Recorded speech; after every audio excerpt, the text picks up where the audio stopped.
আবু হুযায়ফা রাদিয়াল্লাহু আনহু ঈমানের লেভেলটা চিন্তা করুন, স্তরটা চিন্তা করুন যে তারা কীভাবে বন্ধু এবং শত্রু এবং কার সাথে কে তার আপন এটা তারা কীভাবে নির্ধারণ করতো।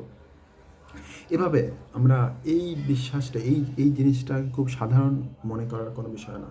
আসলে কে আমার বন্ধু, আল হব্বু ফিল্লাহ ওয়াল বুগদু ফিল্লাহ হাদিসে এসেছে যে ভালোবাসাও হবে আল্লাহর জন্য এবং ঘৃণা শত্রুতাও হবে আল্লাহর জন্য। এভাবে আমরা কে কি মনে করলো, কোন কোন কথায় ট্রাম্প মাইন্ড করলো, কোন কথায় মোদি অসন্তুষ্ট হলো, কোন কথায় জয়শঙ্কর হতাশা প্রকাশ করলো, এইটা আমাদের দেখার বিষয় না।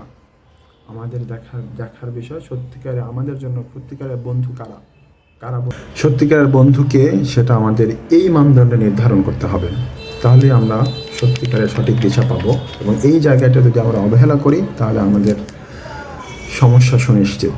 সুতরাং এই বন্ধু নির্বাচনে এবং কে সত্যিকারে মুসলমানদের বন্ধু এবং কে বন্ধু না, এবং স্পষ্টভাবেই মুশরিকরা, কাফিররা, কুফাররা এরা মিল্লাত ওয়াহিদ, এরা এক, এরা সবসময় মুসলমানদের বিরুদ্ধে, এরা সবসময় এক, এরা কখনোই মুসলমানদের বন্ধু হতে পারে। এরা আল্লাহ তাআলা বহু জায়গায় কোরআনে বলেছেন বাউদুকুম আউলিয়া বাউদুন, তারা একে অপরের বন্ধু, কিন্তু তারা কখনোই কোশ্চিনকালেও মুসলমানদের বন্ধু নয়। এটা আমাদের বুঝতে হবে এবং এটা উপলব্ধি করে আমাদেরকে বিশ্বকে দেখতে হবে, জিও পলিটিক্স অ্যানালিসিস করতে হবে। আমাদের দেশের স্বার্থ, বিশ্ব রাজনীতি বুঝতে গেলে আমাদেরকে এই বিষয়গুলো আমাদেরকে অবশ্যই খেয়াল রাখতে হবে। এরপরে আসি এই যে বদরের ময়দান, এই বদরের ময়দানের এই বদরের দিনের একটি নাম আছে। নামটা কি? নামটা হলো ইয়াউমুল ফুরকান, অর্থাৎ সত্য মিথ্যার পার্থক্যকারী দিন।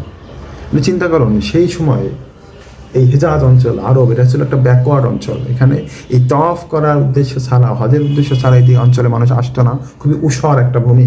এখানে এটা মোটেই কোনো তৎকালীন বিশ্বে প্রবল প্রতাপশালী রোমান পারস্য সাম্রাজ্য ছিল, যাদের মধ্যে বিশাল বিশাল যুদ্ধ হতো। লক্ষ লক্ষ মানুষ ঘোড়া, উট এবং হাতি নিয়ে তারা যুদ্ধ করতো, বিশাল বিশাল যুদ্ধ করতো। এটা কোরআনেও আসছে, গুলিবাতে রোম, এই যে রোমানদের বর্ণনা কোরআনেও আসছে। সেই সময় চিন্তা করুন, এই যে 1317 জন বা 313 জন মানুষ, এই মাত্র এই 1300-1350 মানুষের যুদ্ধ, এই যুদ্ধটাকে আল্লাহ তাআলা ইয়াউমুল ফুরকান বলেছেন, অর্থাৎ সত্য মিথ্যার পার্থক্যকারী। ইতিহাসের সবচেয়ে একটা দিন যদি সত্য মিথ্যার পার্থক্যকারী দিন হয় তাহলে সেই দিনটা হলো এই বদরের দিন, ইয়াউমুল বদর।